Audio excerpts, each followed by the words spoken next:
चलिए practice set number 4, ये homework question है। निम्नलिखित में से कौन सी संख्या एक वर्ग नहीं है? देखो ये चारों नंबर जो आपको दिए हुए हैं इनके लास्ट में 25 है। इनके लास्ट में क्या है? 25। अब होता क्या है, जब भी कोई नंबर दे रखा हो और उसके लास्ट में 25 हो तो एक ट्रिक होती है उसको उसका वर्गमूल निकालने की। वर्गमूल निकालने की ट्रिक क्या होती है? एक फॉर्मेट बनाना होता है हमें a गुणा b, a गुणा b, और इस फॉर्मेट में बनाना होता है a गुणा b गुणा 25। ऐसे फॉर्मेट में हमें बनाना होता है, इस फॉर्मेट में। और फॉर्मेट क्या है कि जहां पर a और b का जो डिफरेंस है ना, a और b का जो डिफरेंस है वो 1 होना चाहिए। ए और बी का डिफरेंस क्या होना चाहिए? ए और बी का डिफरेंस 1 होना चाहिए।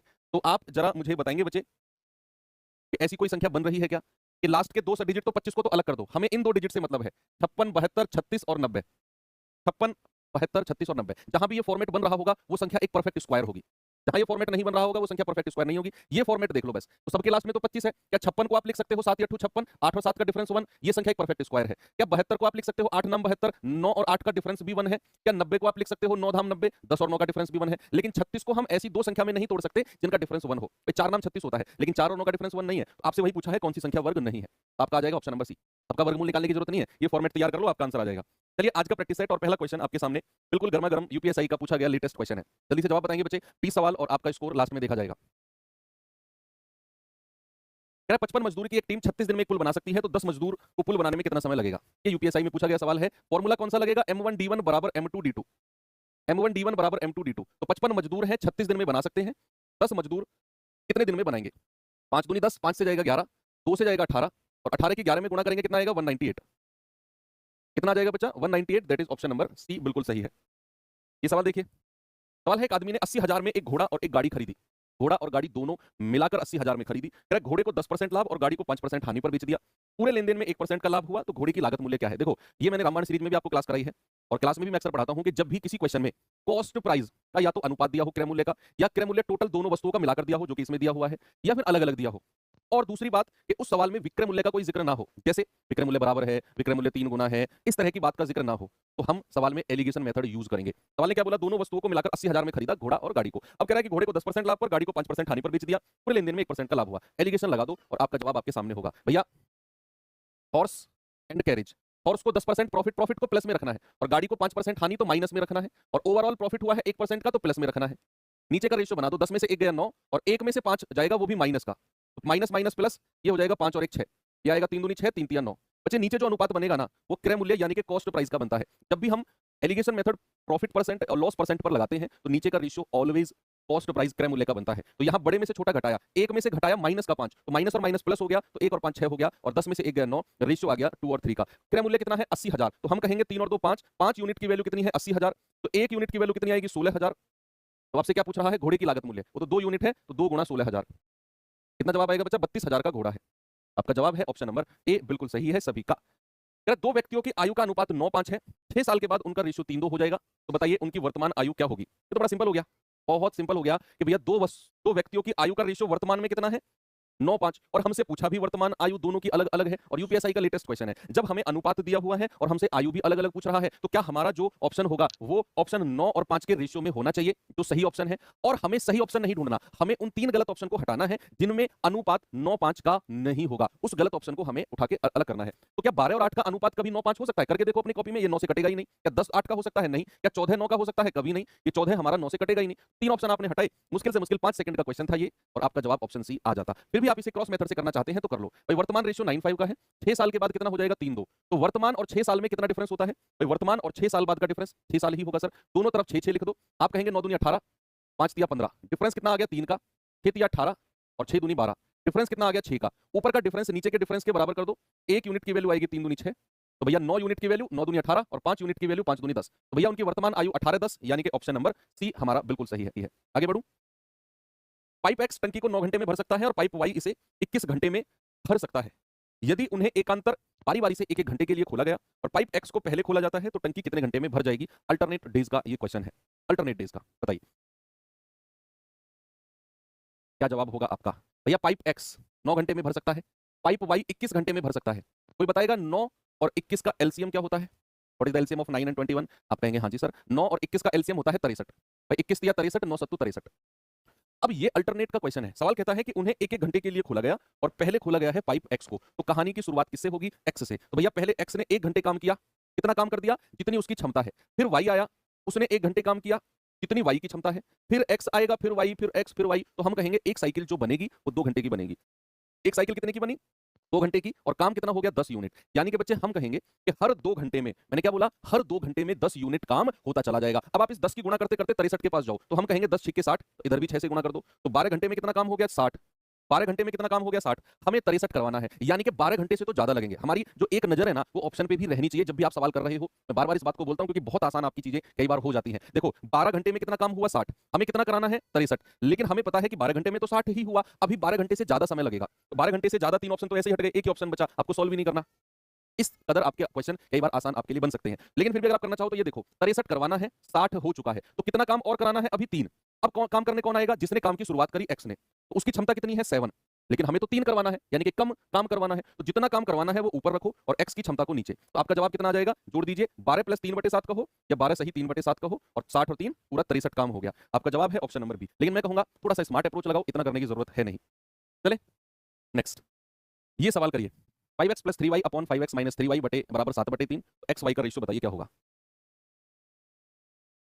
रामबाण सीरीज, हाँ बिल्कुल, वो ऑल टाइम टॉप है। आप उसे कर लेंगे ना, आपको अंदर से फील आएगा कि यार मैथ्स में मैं भी जो टॉपर्स हैं उनके साथ खड़ा हूं और शायद मैं भी टॉपर हूं मैथ्स में। वो 25 क्लास की सीरीज आप कर लीजिए, धीरे एक दिन में नहीं, धीरे धीरे धीरे धीरे 10-15 दिन में खत्म कर लीजिए उसे, और फिर उसका रिवीजन बहुत इंपॉर्टेंट है। टॉपिक वाइज 40 प्रैक्टिस सेट के बाद करेंगे। अभी चल रहा है मार्च, अप्रैल में ये खत्म हो जाएगा, मई में करेंगे टॉपिक वाइज 1 शॉट वीडियोस। अच्छा, क्या मैं यहाँ पर कंपोनेंट और डिविडेंड रूल लगा सकता हूँ? क्या मैं यहाँ पर सीएनडी रूल लगा सकता हूँ कि नहीं? सीएनडी रूल क्या कहता है कि अगर आपके पास एक सेम संख्या ऊपर प्लस में है और वही सेम संख्या नीचे माइनस में है, और बराबर, सपोज फॉर एग्जांपल मैंने कहा 5/3 है, फॉर एग्जांपल, ये एग्जांपल के लिए लिया है 5/3 मैंने, तो a + b और a - b सेम संख्या प्लस सेम संख्या माइनस, तो यहां से मैं a/b निकाल सकता हूं। कैसे? एक बार दोनों संख्या को जोड़ दो, एक बार बड़े में से छोटा माइनस कर दो, तो ये आ जाएगा 8/2, यानी कि 4/1। ए और बी, ये होता है कंपोनेंडो डिविडेंडो रूल। क्या यहाँ पर सीएनडी रूल लगेगा? क्या यहाँ पर सीएनडी रूल लग सकता है? क्या 5x में 3y जुड़ा हुआ है और 5x में 3y घट रहा है? बिल्कुल लगेगा। तो हम सीधा यहाँ से कह सकते हैं कि 5x/3y, सीधा हम 5x/3y जैसे यहाँ पे बोला, तो एक बार जोड़ दीजिए 7 और 3 10, और एक बार 7 में से 3 घटा दीजिए, दैट इज 4। तो 2 दूनी 4 और 2 पंजू 10। ठीक है भैया, 5 से 5 काट दो, एक बार क्रॉस मल्टीप्लाई कर दो, तो x/y कितना हो गया? क्रॉस में मल्टीप्लाई करेंगे 3 एकम 3, और यहाँ तो 2 ही बचेगा। आपका जवाब आ गया, x और y का रेशियो कितना आ गया? 3 2, that is option number B मेरा सही है। ओके, तो कंपोनेंटो डिविडेंडो यानी कि सीएनडी रूल हर उस जगह लगेगा जहां पर सेम कंपोनेंट ऊपर प्लस में है और सेम कंपोनेंट नीचे माइनस में है। देखो 5x + 3y, 5x - 3y, जो ऊपर प्लस में था वही नीचे माइनस में है, तो सीधा मैं 5x/3y निकाल सकता हूं। 5 7 में 3 जोड़ूंगा, 7 में से 3 घटा दूंगा। ठीक है, चलो ये बताइए जरा, पोल वोल नहीं लग सकता भैया, मैं स्टूडियो से क्लास नहीं ले रहा हूं, मेरे पास कोई स्ट्रीमर नहीं बैठा हुआ है क्लास लाइव कराने के लिए जो पोल लगाएगा। कमरे में मेरे अलावा कोई नहीं है, कैसे पोल लगाऊं? या तो ऐसे करो, क्वेश्चन दूं, दौड़ के जाके पोल लगाऊं कीबोर्ड से, फिर वापस आऊं, फिर वो पोल हटा के दूसरा पोल टाइप करूं, या तो ऐसे करवा लो मुझसे।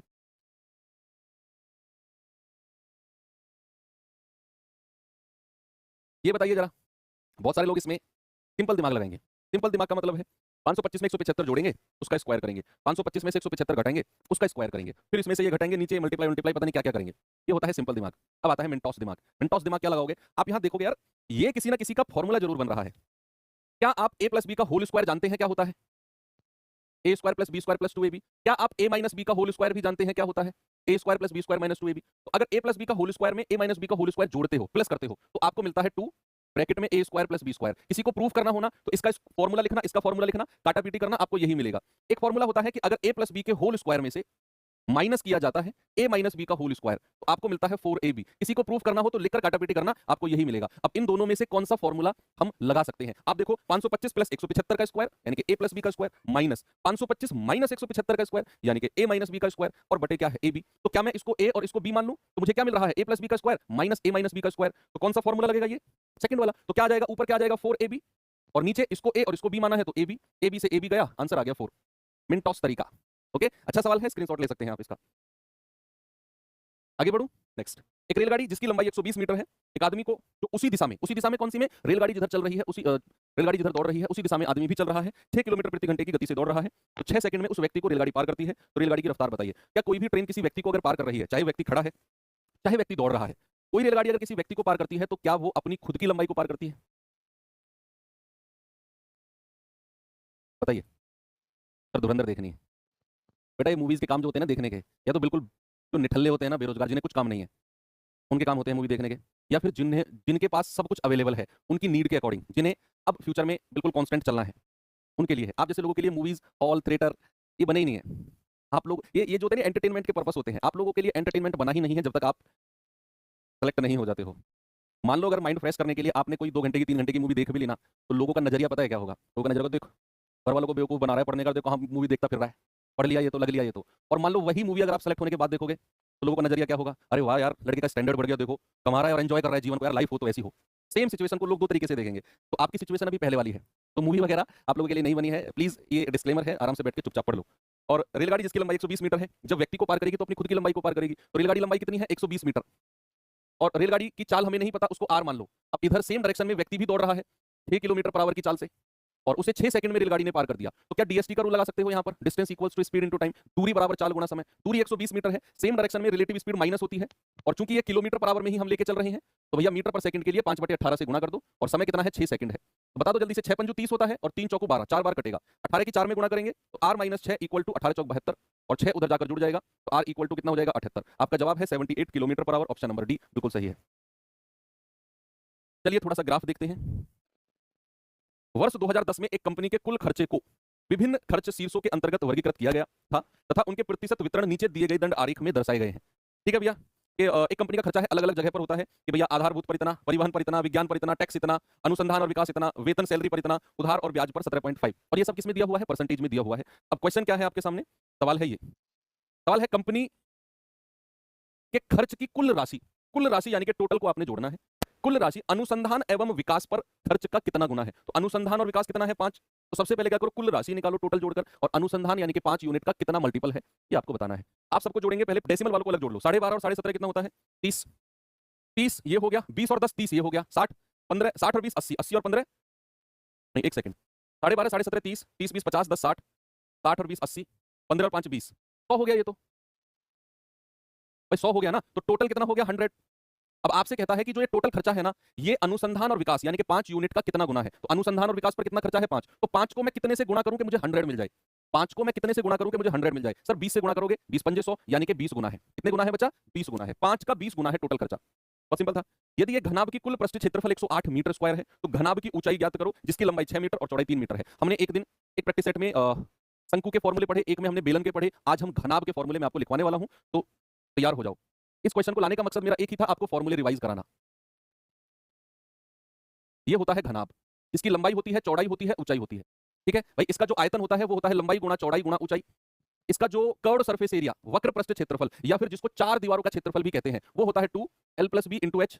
एक होता है टोटल सरफेस एरिया, संपूर्ण पृष्ठ क्षेत्रफल, 2 ब्रैकेट में lb + bh + lh, और एक होता है बच्चा डायगोनल, दैट इज विकर्ण। विकर्ण होता है √l² + b² + h²। और विकर्ण को हम क्या कहते हैं? विकर्ण को हम कहते हैं किसी भी कमरे में रखी जा सकने वाली सबसे लंबी छड़। अब यहां पर हमें क्या पूछा है? कुल पृष्ठ क्षेत्रफल, टोटल सरफेस एरिया, तो हमारा मतलब है इस वाले फॉर्मूले से। ठीक है भैया, और यहां पर उसने बोला है कुल पृष्ठ क्षेत्रफल दिया हुआ है, लंबाई भी दी हुई है 6, चौड़ाई भी दी हुई है 3, ऊंचाई पूछ ली, तो 2 lb कितना हो जाएगा? 6 × 18, bh यानी कि 3h, और lh यानी कि 6h, और बराबर किसके है? 108 के। तो 2 से जाएगा 54 बार, ये 18 उधर जाकर माइनस हो जाएगा, 6 और 3 9h, 18 54 में से माइनस होगा, 36 बचेगा, और 9 चौको 36।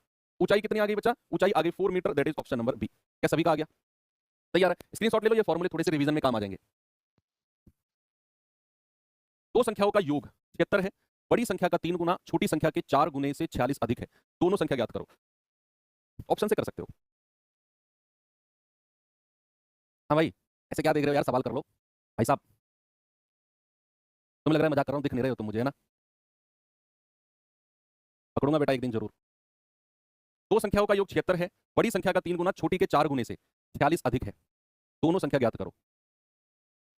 तो बड़ी का 3 गुना करो, छोटी का 4 गुना करो, डिफरेंस 46 होना चाहिए। ऑप्शन से कर सकते हैं। बड़ी संख्या का 3 गुना करोगे, 3 गुना हो गया 150, और इसका 4 गुना करोगे तो 26 का 4 गुना कितना होता है? 104। ये 3 गुना हो गया, तो इन दोनों का डिफरेंस कितना होना चाहिए? 46। क्या 150 और 104 का डिफरेंस 46 का है? हाँ जी सर, बिल्कुल 46 का है, ऑप्शन ए ही सही हो जाएगा। भाई छोटी वाली का 3 गुना 4 गुना किया, बड़ी वाली का 3 गुना, तो दोनों का डिफरेंस 46 होना चाहिए। ये ऑप्शन मैच नहीं करता तो बाकी किसी को मैच करते हैं हम।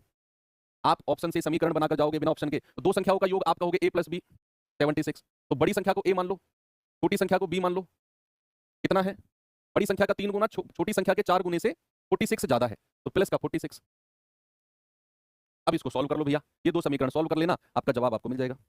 एक परीक्षा में एक छात्र 30% अंक प्राप्त करता है और 25 अंकों से अनुत्तीर्ण यानी कि फेल हो जाता है। 44% अंक प्राप्त करने वाले छात्र को उत्तीर्ण अंक से 10 अंक ज्यादा मिलते हैं, तो अधिकतम अंक यानी कि मैक्सिमम मार्क्स बताइए क्या होगा? जल्दी से कौन बताएगा इसका जवाब?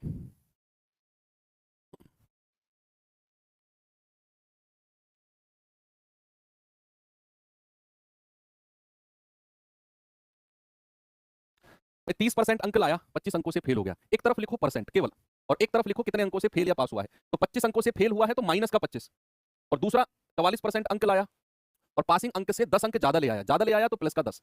दोनों तरफ क्या करो, डिफरेंस ले लो। दोनों तरफ क्या करो बच्चे, अंतर ले लो। तो आप कहोगे सर माइनस और प्लस का डिफरेंस हमेशा ऐड होगा, तो 25 और 10 का अंतर 35, और 44 में से 30 गया तो 14। तो हम कहेंगे 14% की वैल्यू जो है वो 35 के बराबर है। तो 1% 35/14, तो 7 दूनी 14, 7 पंजू 35। तो 100% किसके बराबर हो जाएगा, 5/2 गुणा 100। 2 से जाएगा 50 बार, और 50 की 5 में गुणा करेंगे तो 250। क्या जवाब होगा, 250। That is option number D मेरा सही है। Okay next. रंजीत ने सुबह जूस की एक बोतल का 2/5 हिस्सा और दोपहर में 1/5 हिस्सा पिया। उसने कुल, यार ये सवाल पूछा था, अब आप देखो यूपीएससी ये सवाल मैं जानबूझ के इतना आसान लेके आया हूं आपको दिखाने के लिए कि पता नहीं क्यों ये एग्जामिनर जब पेपर बनाने बैठते हैं तो क्या सच में ही जूस पी के बैठते हैं। दूसरे वाला 2 स्टार सब इंस्पेक्टर का लेवल है ये, देखो। रंजीत ने सुबह 2/5 हिस्सा पिया, दोपहर में 1/5 पिया। रंजीत है जिसने पेपर बनाया, पक्का ये शाम को बनाया होगा उसने। कह रहा कितना हिस्सा जूस पिया उसने, दोनों को जोड़ दो फ्रैक्शन को। 2/5 सुबह पी लिया, पता नहीं इतनी ज्यादा क्यों पी लिया उसने। 1/5 ये पी लिया, बेस बराबर है तो अंश को जोड़ दो, 2 और 1 3/5 टोटल पिया है उसने। पता नहीं क्या प्राइमरी के टीचर से पेपर बनवाया है जब, पता नहीं इन लोगों ने मेंटेन नहीं रखते यार ये लोग। इस मामले में मैं सीजीएल की तारीफ करूंगा, सीजीएल वाला लेवल बड़ा मेंटेन रहता है, बहुत कोशिश करते हैं वो लोग कि चीजें मेंटेन रहें। पिछले साल का जो लेवल है लगभग वही लेवल हर बार मेंटेन रहे। अब पिछला यूपीएससी का पेपर उठा के देखना जरा, और उससे पिछले वाला 2017 वाला पेपर उठा के देखना जरा, और इस बार देख लो। मतलब ये मान के चलो कि ये स्तर था कि जो बच्चा पिछले 1.5 साल से 2 साल से मेहनत कर रहा था, और जो बच्चा पिछले 3 महीने से मेहनत कर रहा था, पिछले 3 महीने वाला और पिछले 2 साल वाला दोनों बराबर है, दोनों बराबर हैं। दोनों के नंबर 2-4 ऊपर नीचे ही होंगे, बस इससे ज्यादा और नहीं होगा। तो 2 साल वाला सोच रहा होगा कि यार मैं तो 3 महीने, इतना 2 साल से क्यों दिमाग को घिसा मैंने ऐसे लेवल के लिए। एक जोड़ी जूते का मूल्य 800 रुपए है, 2 क्रमिक छूट के बाद इसे 612 में बेचा गया। कर दी गई पहली डिस्काउंट 10% की है, तो दूसरी डिस्काउंट क्या होगी। भाई अगर मैंने आपसे बोला कि मूल्य कितना है 800 रुपए, अगर पहला डिस्काउंट 10% का है तो कितने परसेंट में बेचा गया होगा। आप कहेंगे 100 में से 10% हटा दो, सर 90%। 100 में से 10% हटा दिया, 90% में बेचा गया है। अब जो दूसरा डिस्काउंट हमसे पूछ रहा है, मान लो दूसरा डिस्काउंट D% का है। अब अगर दूसरा डिस्काउंट डी का है तो कितने परसेंट में बेचा गया होगा। आप कहेंगे सर 100 में से डी हटा दो, तो 100 माइनस डी अपॉन 100, और फाइनली बेचा कितने में गया है, 612 में। फाइनली बेचा कितने में गया है बच्चा, 612 में बेचा गया है। तो आप कहेंगे ओके सर, 2 जीरो से 2 जीरो गया, 9 से 1 जीरो से 1 जीरो गया, 9 से जाएगा 9 6 54, 9 7 63, 9 8 72। ठीक है भाई, 2 पंजे 10, 2 चौको 8, और 4 से जाएगा 17 बार, और 5 की गुणा 17 में कर दो, तो 100 माइनस डी बराबर 17 पंजू 85। ये माइनस डी उधर जाएगा, 85 इधर आएगा, तो 100 माइनस 85 कितना आ गया, 15। तो डी कितना आ गया, 15%। That is option number C मेरा बिल्कुल करेक्ट है। साधारण ब्याज पर एक निश्चित धनराशि 2 वर्ष में 1860 और 3.5 वर्ष में 2130 हो जाती है। बताइए धनराशि और ब्याज की दर क्या होगी। सिंपल इंटरेस्ट का क्वेश्चन है। सवाल कहता है 2 साल में पैसा, 2 साल में कितना हो गया मिश्र धन 1860, ये 1860 अमाउंट है, और 3.5 साल में, 3.5 साल में कितना हो गया पैसा बच्चे, 2130। क्या आपने कभी सुना कि जो मूलधन जो प्रिंसिपल होता है वो बढ़ता है? कभी नहीं सुना होगा। मूलधन जो आज का है 10 साल बाद 1000 साल बाद भी मूलधन वही रहेगा। बढ़ेगा तो क्या, ब्याज। क्या बढ़ता है, ब्याज। यानी कि 2 साल में मिश्रधन इतना था, 3.5 साल में इतना हो गया। तो जो ये मिश्रधन बढ़ा कितना, 0, 13 में से 6 गया 7, 10 में से 8 गया 2, तो ये 270 रुपए मिश्रधन बढ़ा। दरअसल ये 270 रुपए ब्याज का होगा। किसका होगा बच्चे, ब्याज का। और इधर जो समय 1.5 साल इंक्रीज हुआ, तो ये 1.5 साल का ब्याज होगा 270 रुपए। क्या होगा बच्चा, 1.5 साल का ब्याज होगा 270 रुपए। तो क्या मैं ये कह सकता हूं कि 1.5 साल का साधारण ब्याज 270 रुपए है? तो 1 साल का सिंपल इंटरेस्ट कितना होगा, 1 साल का आप कहेंगे 270 बटे 1.5, पॉइंट हटेगा 0 आ जाएगा, 15 से जाएगा 15 एकम 15, 15 अट्ठे 120, 1 साल का ब्याज आ गया 180, 1 साल का। अब अगर हमें मूलधन, अगर हमें प्रिंसिपल चाहिए, सामने देखेंगे बच्चे, अगर हमें प्रिंसिपल चाहिए तो क्या इस वाले मिश्रधन में से 2 साल का ब्याज माइनस कर दूं मैं, या फिर इस वाले मिश्रधन में से 3.5 साल का ब्याज माइनस कर दूं? मैं क्या करता हूं, आसान, ऊपर वाला है तो 1 साल का ब्याज अगर 180 है तो 2 साल का कितना हो जाएगा, 360। तो भैया प्रिंसिपल तो हमें मिल गया कि 1860 में से 360 माइनस कर दो, आपका जवाब आएगा 1500 रुपए। यानी कि मूलधन कितना है, 1500 रुपए। बिल्कुल सही जवाब है। तो 2 ऑप्शन तो वैसे ही हट गए, 1200 वाले, 1500 वाले बचे। अब हमें निकालना है ब्याज की दर। बच्चे ब्याज की दर होती है 1 साल का ब्याज बटे मूलधन गुणा 100। याद रखना, रेट ऑफ इंटरेस्ट होता है मूलधन पर 1 साल में मिलने वाला ब्याज। तो 1 साल का ब्याज बटे मूलधन गुणा 100। तो 1 साल का ब्याज कितना है मेरे भाई, 180, मूलधन कितना है 1500 और गुणा 100। तो 2 जीरो से 2 जीरो गया, 15 से जाएगा पूरा 12 बार। तो आपका जवाब आ जाएगा ऑप्शन नंबर ए, यानी कि रेट ऑफ इंटरेस्ट हमारा 12% हो जाएगा। आगे बढ़ते हैं। कह रहा ए 4000 से एक बिजनेस शुरू करता है। व्यवसाय शुरू करने के 4 महीने के बाद बी साझेदार में उसके साथ जुड़ जाता है। पहले साल के अंत में, पहले साल के अंत में लाभ ए और बी के बीच क्रमशः 3 और 5 के अनुपात में बांटा गया। कह रहा पूंजी में बी का योगदान क्या होगा, पूंजी में बी का योगदान क्या होगा?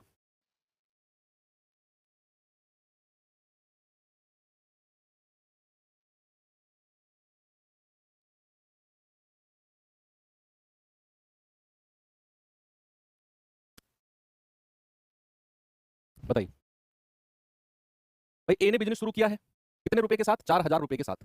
बी कितने रुपए के साथ बिजनेस में आया? नहीं पता, बस बोल दिया बी साझेदार बन गया है, तो बी का जो धनराशि है वो बी ही मान लो। अब बात करते हैं समय की।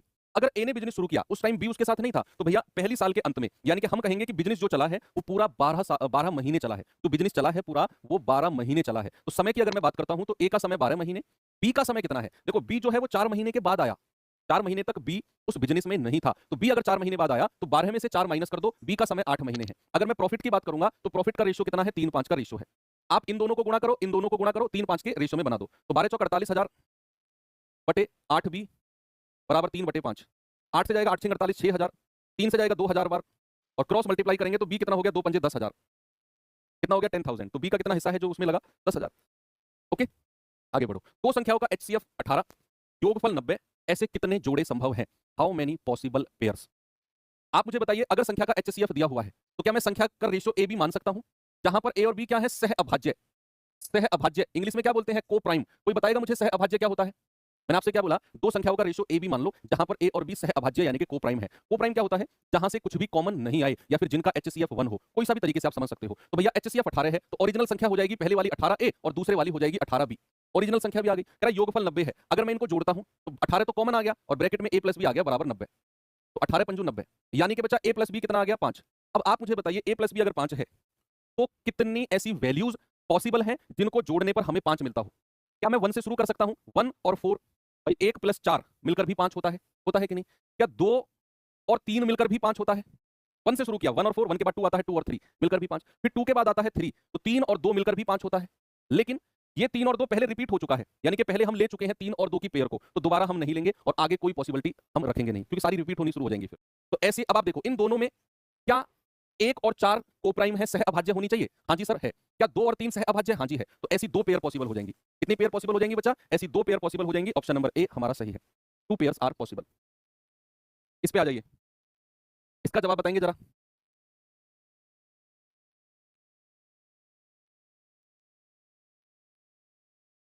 तालिका कंपनी के वार्षिक मार्केटिंग बजट 12 करोड़ के 5 विभिन्न चैनल में प्रतिशत वितरण को दर्शाती है। ओके, चैनल प्रतिशत, public relation 15%, events 15%, digital marketing थोड़ा ऐसे लिखा हुआ है, डिजिटल मार्केटिंग 28%, प्रिंट मीडिया 18 और टीवी पर 14%। अब क्वेश्चन दिखाता हूं आपको मैं। सवाल है ये, यूपीएससी का ही पूछा गया सवाल है। कह रहा डेटा के आधार पर इवेंट्स और पब्लिक रिलेशन पर संयुक्त खर्चा, किस किस पर? इवेंट्स और पब्लिक रिलेशन पर, दोनों को मिलाकर खर्चा, और डिजिटल मार्केटिंग पर खर्चे के बीच अंतर कितना है? डिजिटल मार्केटिंग पर खर्चा और इवेंट और पब्लिक इन दोनों को जोड़ो, 15-15 30% हो गया, और डिजिटल मार्केटिंग कितना है? 28%। इन दोनों का अंतर आपसे पूछा है भाई साहब 2% है। इन दोनों का डिफरेंस कितना है? 2%। और 2% किसका निकालना है? 2% जो टोटल हमें दिया हुआ है 12 करोड़ का। टोटल बजट कितना है? 12 करोड़ का। तो 12 करोड़ का 2%, तो 12 करोड़ में कितने जीरो होते हैं? 7, 3 4 5 6 7, इसका 2% निकाल दो। 2 जीरो से 2 जीरो गया, 12 दूनी 24, और 24 के बाद में 5 जीरो, तो 5 जीरो का मतलब होता है बच्चा लाख, तो आपका जवाब हो जाएगा 24 लाख। कितना हो जाएगा? 24 लाख। ठीक है, 18वां सवाल देखिए। रवि ने 24 किलोमीटर की दूरी 2 घंटे 24 मिनट में तय करने का निर्णय लिया। इसके अलावा कुल दूरी का शुरुआती 1/3 यानी कि 24 किलोमीटर का 1/3 8 किलोमीटर पर आवर की चाल से, और बची हुई दूरी किसी अलग स्पीड से तय किया, तो 1/3 दूरी तय करने के बाद रवि की रफ्तार क्या होगी? दरअसल सवाल कहता है कि डिस्टेंस तो 24 किलोमीटर है और जो समय है वो है बच्चा 2 घंटे 24 मिनट। समय कितना है? 2 घंटे 24 मिनट का समय है। अब सवाल कहता है 1/3, भाई 1/3 दूरी की रफ्तार तो ये रही, हमें 1/3 से मतलब नहीं है। 1/3 दूरी अगर मैंने अलग कर दी, 1/3 कितना होता है 24 का? 8 किलोमीटर अगर मैंने अलग कर दी, तो बची दूरी कितनी है शेष? रिमेनिंग डिस्टेंस कितनी है? 24 में से 8 गया, रिमेनिंग डिस्टेंस है 16 किलोमीटर। रिमेनिंग डिस्टेंस कितनी है? रिमेनिंग डिस्टेंस 16 किलोमीटर है। अब सवाल कहता है कि भैया इसको तो उसने इस रफ्तार से तय किया, तो समय बता सकते हैं हम? तो 8 किलोमीटर, और 8 किलोमीटर के लिए रफ्तार कितनी है उसकी? 8 किलोमीटर पर आवर, तो उसमें समय लगा होगा 1 घंटा। तो भैया 1/3 का समय हो गया 1 घंटा, टोटल टाइम 2 घंटे 24 मिनट है, तो समय बचा कितना? 2 घंटे में से 1 घंटा हटा दो, 1 घंटा 24 मिनट बचा। इसको घंटे में ही चेंज कर लो, तो 1 + 24/60 मिनट को घंटे में चेंज करने के लिए 12 दूनी 24, 12 पंजे 60, 5 एकम 5 और 2 7/5 घंटे, यानी कि जो बची हुई 16 किलोमीटर दूरी है उसके लिए समय बचा है 7/5 घंटे। अब सवाल कहता है तो रवि की रफ्तार कितनी हो जाएगी? रफ्तार होती है दूरी बटे समय, और दूरी कितनी है? 16, समय कितना है? 7/5, ये बटा 5 ऊपर चला जाएगा, तो 16 पंजू 80/7 किलोमीटर पर आवर। आप कहेंगे सर 11 सही 3/7। ऑप्शन नंबर बी मेरा बिल्कुल करेक्ट है, और ये एक अच्छा क्वेश्चन है, बहुत अच्छा सवाल है। एक समद्विबाहु त्रिभुज में यदि असमान भुजा 8 सेंटीमीटर है और समान भुजा 5 सेंटीमीटर है, तो त्रिभुज का क्षेत्रफल क्या होगा? भाई देखो, जिनको मैं बता चुका हूं कि 40 प्रैक्टिस सेट के बाद ही मैं वन शॉट कराऊंगा, लेकिन जिनको ये लगा है कि नहीं सर हमें तो अभी टॉपिक वाइज करना है, तो मैंने एसएससी जीडी के लिए तो सेम आपका सिलेबस है, बिल्कुल डिट्टो सेम सिलेबस है एसएससी जीडी के लिए। अभी लेटेस्ट में अभी 10 दिन पहले ही मैंने वन शॉट कराया है, तो आप यूट्यूब पर सर्च करना one shot space maths by Deepak sir, तो मेरी वन शॉट 8 क्लास मिलेंगी, ज्यादा नहीं 8 क्लास है 1.5 घंटे की, वहां से आप वन शॉट या टॉपिक वाइज कर लीजिए, ठीक है। एक समद्विबाहु, समद्विबाहु त्रिभुज क्या होता है बच्चा? समद्विबाहु त्रिभुज होता है आइसोसेलेस ट्रायंगल, आइसोसेलेस, जिसकी ये दो भुजा बराबर होती है और ये तीसरी भुजा क्या होती है बच्चा? तीसरी भुजा अलग होती है। तो सवाल ने बोला कि असमान भुजा तो 8 है और जो समान भुजा है वो 5 है, ये भी 5 ये भी 5। क्षेत्रफल पूछा, क्षेत्रफल का फॉर्मूला होता है b/4 √4a² - b²। लगाओ ये फॉर्मूला और क्षेत्रफल बता दो कितना होगा। तो b/4 यानी कि 8/4, 4 × a², 5 का square minus b² that is 8 square, तो ये जाएगा 2, 5 पूरे 25 चौको 100 माइनस 8 का स्क्वायर 64, तो ये आएगा 2 रूट 100 में से 64 गया 36, तो 2 गुणा और 36 का अंडर रूट 6 होता है, दैट इज 12। कितना आ गया? ऑप्शन नंबर ए बिल्कुल करेक्ट है। और आज का लास्ट क्वेश्चन आपके सामने ये रहा, जल्दी से जवाब बताओ और फिर टाटा बाय बाय करते हैं। एक आईपीएल मैच में 22 खिलाड़ी का एवरेज 72, 22 खिलाड़ी में से 22 में से 10 का एवरेज 80, अगले 5 का एवरेज 75, बचे हुए 5 का एवरेज 55, तो बचे हुए 2 का एवरेज क्या होगा? सीधा योग निकालते चले जाओ। पूरे 22 का एवरेज कितना है? 72, तो पूरे 22 का योग कितना हो जाएगा? 72 दूनी 144 हासिल के 14, 72 दूनी 144 और 14 158, 1584 हो गया योग। क्या हो गया बच्चा? 1584, तो सम हो गया। अब सवाल कहता है इन्हीं 22 में से 10 का एवरेज 80 है, तो 10 का योग कितना हो जाएगा? 10 का योग हो जाएगा 800। फिर कह रहा है अगले 5 का एवरेज 75, तो अगले 5 का योग कितना हो जाएगा? 5 पूरे 25, 5 सत्ते 35 और 2 37। फिर कह रहा है अगले 5 का एवरेज 55, तो अगले 5 का योग कितना हो जाएगा? 275। तो कितने लोग हो गए? 10 और 5 15, 15 और 5 20, तो 20 का योग कितना हो गया? आप सबको जोड़ लो, 5 5 10, 7 7 14 1 15, 8 3 11, 11 2 13, 13 और 1 14, 1450 हो गया 20 का सम यानी कि 20 का योग। और 22 का कितना है? 1584, 20 का योग इतना, तो बचे हुए 2 का योग कितना हो जाएगा? बचे हुए 2 का योग ये आएगा 1584 माइनस 1450, तो 4 8 में से 5 गया 3, 15 में से 14 गया 1, एवरेज कितना हो जाएगा? एवरेज हो जाएगा 134 यानी कि योग और बटे संख्या, तो 2 छिक्कू 12, 2 सत्तू 14, तो बचे हुए 2 का एवरेज कितना आएगा बच्चा? 67 आएगा। और कंप्लीट प्रैक्टिस सेट आपका हो चुका है। ये होमवर्क क्वेश्चन है, उम्मीद करता हूं आपको आज का प्रैक्टिस सेट पसंद आया होगा। आपके एग्जाम से एक लेवल में ऊपर लेके चल रहा हूं और बिल्कुल हार्ड लेवल का क्या फायदा, जरूरत ही नहीं है ना। तो जो आपके एग्जाम में आ सकता है उसका भी एक लेवल में ऊपर लेके चल रहा हूं, ठीक है। तो आसान भी क्वेश्चन है, मॉडरेट भी है, 4 5 क्वेश्चन मैं अच्छे लेवल के भी रखता हूं। तो कल मुलाकात होगी एक और ऐसे ही प्रैक्टिस सेट के साथ। Thank you, have a good day, जय हिंद।